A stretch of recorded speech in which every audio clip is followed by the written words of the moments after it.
2019 के हालात नहीं है, 2024 में हालात बदल गए हैं और आरजेडी में भी एक तेजस्वी का नेतृत्व उभरा है। और देखना यह है कि तेजस्वी का नेतृत्व जिस तरह से 20 में दिखाई दिया था, 20 के चुनाव में, और जिस तरह से वो 20 के चुनाव में A to Z का नारा दे रहे थे, और इस बार वो माई और बाप को लेकर सामने आए हैं, यानी कि एक सर्व समाज के लिए काम करने का जो एक जज्बा वो दिखा रहे हैं, एक उनके साथ ये एक छवि जुड़ रही है। अब देखना यह है कि ये भीड़ जुटाने वाली जो नेता की जो छवि है, ये वोट बटोरने वाली नेता की छवि के रूप में तब्दील होती है कि नहीं। जरा मैं फैजान भाई से यही समझना चाहता हूं कि एक तेजस्वी के सामने दरअसल दो चेहरे, बड़े चेहरे होंगे अगर देखा जाए तो। एक मोदी का चेहरा होगा जो पूरे देश में उसकी अपनी एक उसकी आभा है, या उसकी एक राजनीतिक शैली है। तो वो बिहार जाएंगे, प्रचार करेंगे, लोकसभा चुनाव की बात कर रहा हूं मैं। और नीतीश कुमार भी भाई बिहार के लिए तो चेहरा रहे हैं, अब उनका चेहरा डिफेस हुआ है, चेहरे पर कई दाग आ गए हैं, कई बार पलटा पलटी की वजह से उनकी छवि को नुकसान पहुंचा है।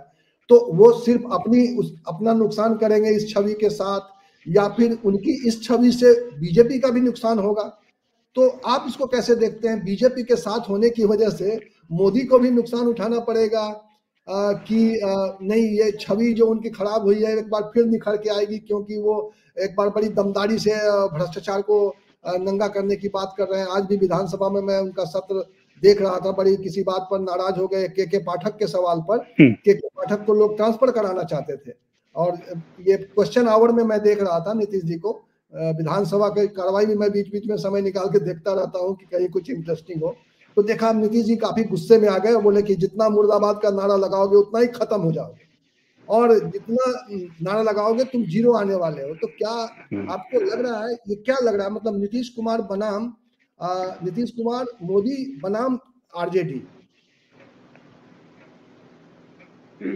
देखिए, अब इसमें किसी को भी शक व शुबा नहीं है, और इसमें कोई दो राय नहीं है, चाहे वो पक्ष के लोग हों या विपक्ष के लोग हों या इंडिपेंडेंट सोच वाले लोग हों, कि बिहार में एक नया नेता बनकर उभरा है, वो है तेजस्वी यादव। और शायद क्या मतलब, मुझे तो लगता है कि लोग अब इस बात पर यकीन भी करने लगे हैं कि चूंकि देखिए, एक चैप्टर लालू यादव का क्लोज हो चुका है, नीतीश कुमार का ये शायद अब आखिरी वो है, टेन्योर है।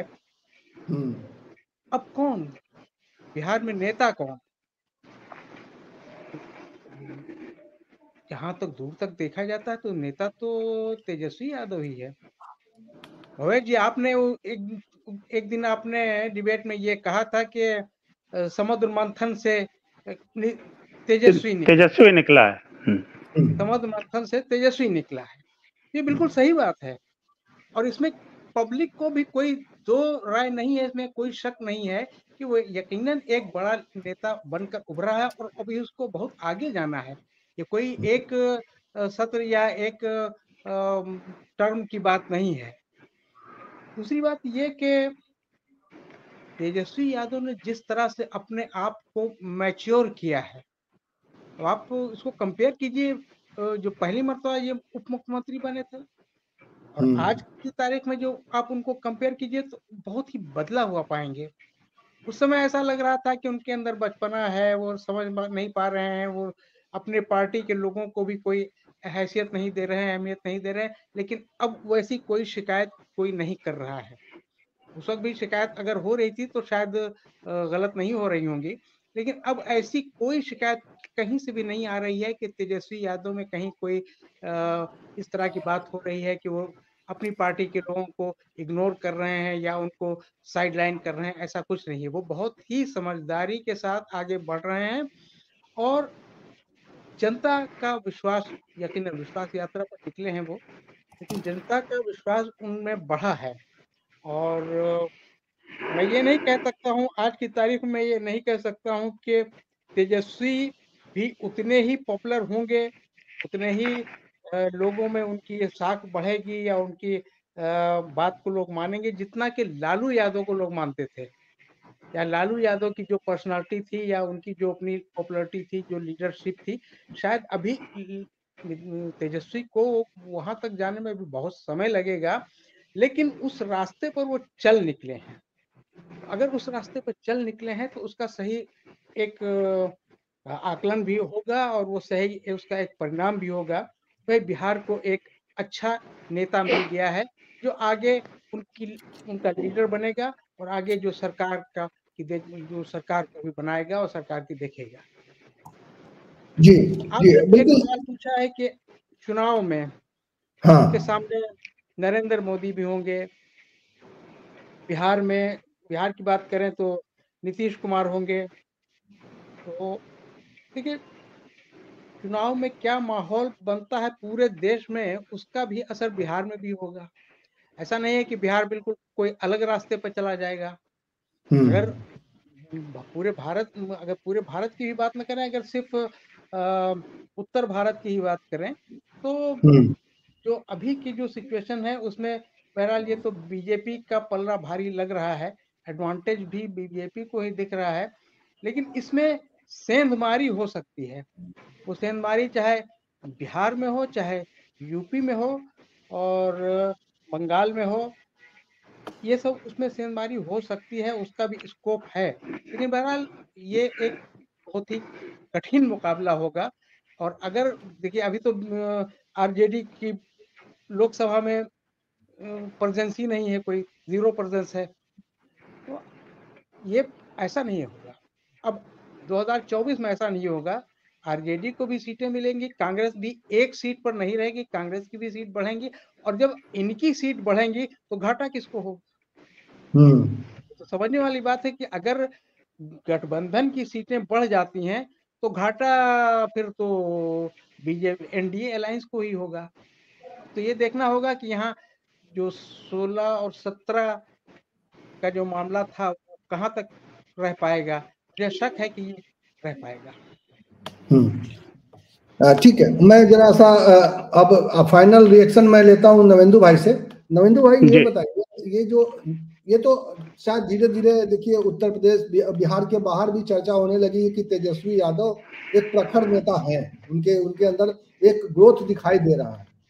और वो लालू तक पहुंचेंगे या लालू से आगे निकल जाएंगे, इसको लेकर भी कई तरह की बातें होती है। कई लोग कहते हैं, आज भी मेरी बात हो रही थी, बल्कि तेजस्वी यादव की जाति के हैं, मेरे बाल सखा है, तो वो बड़ा अलग अलग तरह की टिप्पणी करते रहते हैं। तो लालू यादव ने जो इमेज अपनी बनाई थी वो चुटकुलों से, इस तरह की जो देशज अपनी भाषा में, उसकी वजह से। लेकिन तेजस्वी यादव की छवि बन रही यंगस्टर्स में कि वो गंभीर नेता है, वो बिहार के सवालों पर गंभीर है, वो कोई चुटकुला सुना के लोगों को आकर्षित नहीं कर रहे हैं, वो लोगों के पर हाथ रख के वो मशहूर हो रहे हैं। तो इस रूप में तेजस्वी हम देख रहे हैं। लेकिन फिर मेरा वही सवाल है कि तेजस्वी का ये तेज और दूसरी तरफ मोदी, और जैसा जावेद भाई ने कहा कि भाई पूरे बिहार अलग कोई प्रदर्शन नहीं करेगा, बिहार देश का जो सिम्टम है, या कम से कम नॉर्थ इंडिया में जो मंदिर का प्रभाव या मोदी का प्रभाव, या मोदी ही आएंगे तो मोदी ही, ये वाला जो एक सेंटिमेंट होता है, उसका प्रभाव मिला के उसी पर निर्भर करेगा। भाई गेन तो करेंगे, लेकिन क्या ये आपको लग रहा है कि कहीं ऐसा भी आपको किसी पॉइंट पर ऐसा लगता है कि बड़ा झटका दे सकते हैं? बिहार एक अलग झटका दे सकता है बीजेपी और जेडीयू को, क्योंकि उसके जो मैंने कहा था कि नीतीश की वजह से, ये झटका नीतीश की वजह से बिहार में बीजेपी को ज्यादा हो सकता है। क्या आप भी ऐसा सोचते हैं? मुझे ऐसा लगता है कि नीतीश की वजह से बीजेपी को नुकसान हो सकता है। अभी नुकसान होता हुआ दिखाई दे रहा है, भाई सीटें तो घट ही रही है ना। अब ज्यादा घटने पर ये ज्यादा नुकसान माना जाएगा और उसी से माना जाएगा कि भाई नीतीश की राजनीति खत्म, और अब तेजस्वी बिहार में एक ऐसे नेता जो मुख्यमंत्री के तौर पे वो उदय होंगे। और बिल्कुल जी, ये आपने सही कहा। देखिए वो भई गति सांप छुछुंदर जैसी, वो एक है ना कहावत। और तो ये देखिए नीतीश के चलते ही जो है बीजेपी को तब भी नुकसान हो रहा था जब नीतीश जी महागठबंधन में थे तो, या इंडिया गठबंधन में थे तो। अब नीतीश जो है बीजेपी के साथ चले गए तो भी आप यकीन जानिए कि उनको नुकसान हो रहा है बीजेपी को। तो बीजेपी की स्थिति बिल्कुल वही हो गई है सांप छुछुंदर वाली, कि वो लाया उसने इसलिए कि उसको लगा कि घाटा हो रहा है, और जब लेकर आ गई। एक मिनट में बीच में रोक रहा हूँ। देखिए 2019 का और 2020 में जो विधानसभा का चुनाव हुआ था उसको मैं फिगर चेक कर रहा था, वोट परसेंटेज के तौर पे। फैजान भाई ध्यान दीजिएगा, जो फिगर आया है उसमें लोकसभा में सबसे बड़ा गेनर कौन है, तो जेडीयू, उसके 21% वोट आए, 21.81%, और 6% का गेनर है वो पिछली बार लोकसभा में। और बीजेपी लूजर रही है, बीजेपी के वोट जो है 5% वोट कम हुए थे, 5.82%, यानी कि 6% वोट कम हो गए थे। हालांकि 23% सबसे ज्यादा वोट पाने वाली पार्टी बीजेपी थी लोकसभा में, और आरजेडी का आंकड़ा था कि उसका भी वोट प्रतिशत गिरा था, सीट तो बिल्कुल गायब हो गई थी, लेकिन 15% वोट मिले थे लोकसभा में। ये एक फिगर है जी। तो ये फिगर बता रहा है कि नुकसान पिछली बार भी जेडीयू का फायदा हुआ था, बीजेपी का नुकसान ही हुआ था, नुकसान हुआ था इस बार आप जैसा बताया जी। हाँ, तो बिल्कुल, तो बीजेपी का ही नुकसान होना है।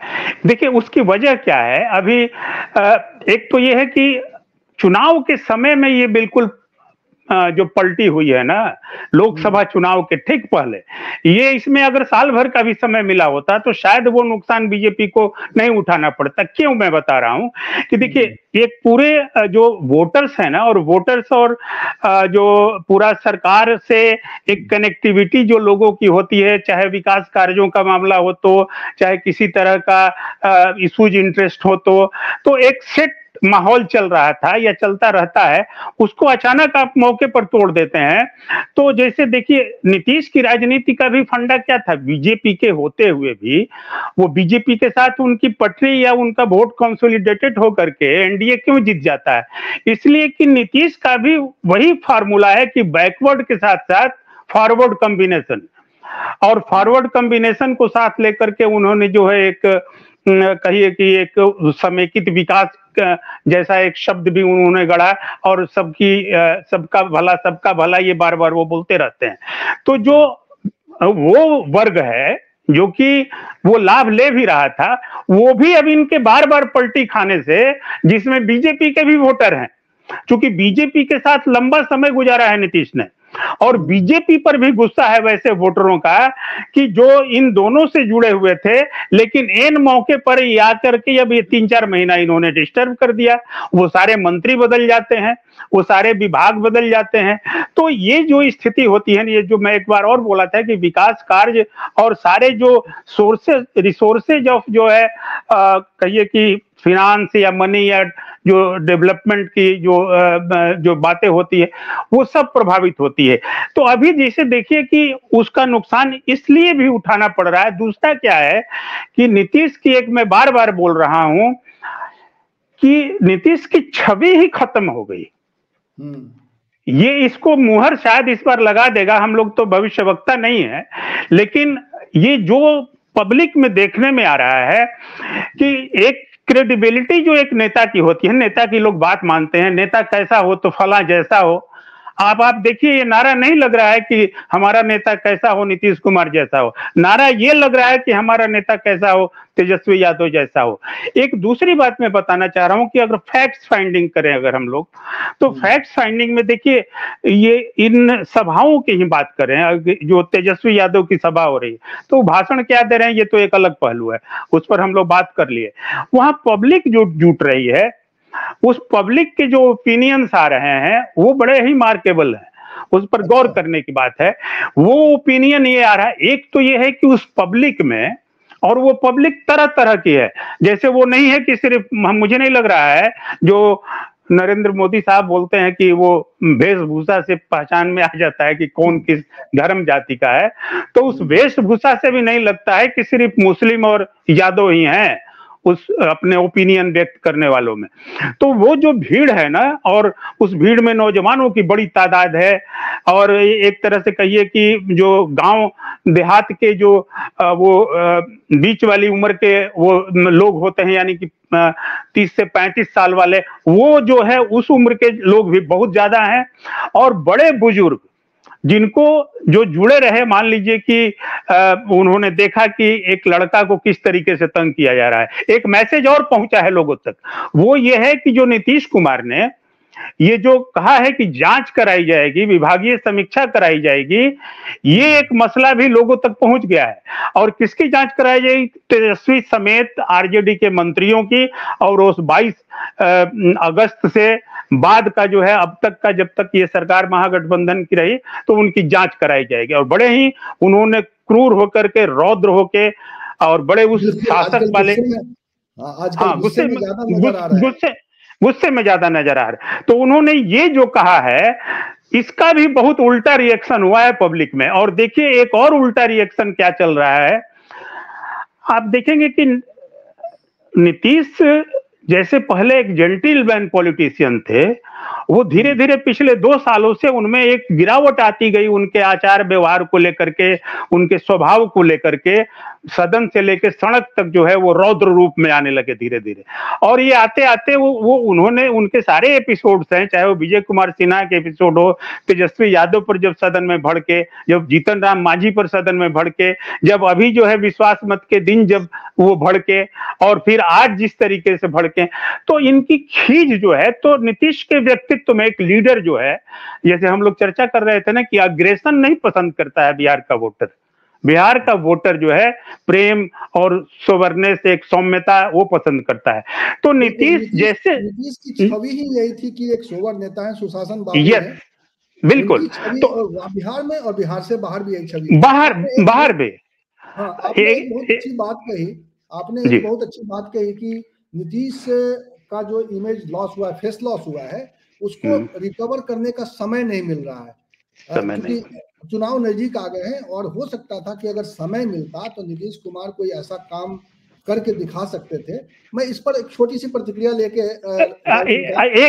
एक लाइन भवेश जी कि, और ये समय उनको इसलिए भी नहीं मिल रहा है कि तेजस्वी यादव वो समय नहीं दे रहे हैं, इसीलिए कि जैसे जैसे नीतीश रौद्र हुए हैं, जैसे जैसे उग्र हुए हैं, आप गौर कीजिएगा, तेजस्वी वैसे वैसे ही सौम्य हुए हैं, शांत हुए हैं, और एक बहुत ही लहजे और सलीके वाले नेता के तौर पर सामने आने लगे हैं।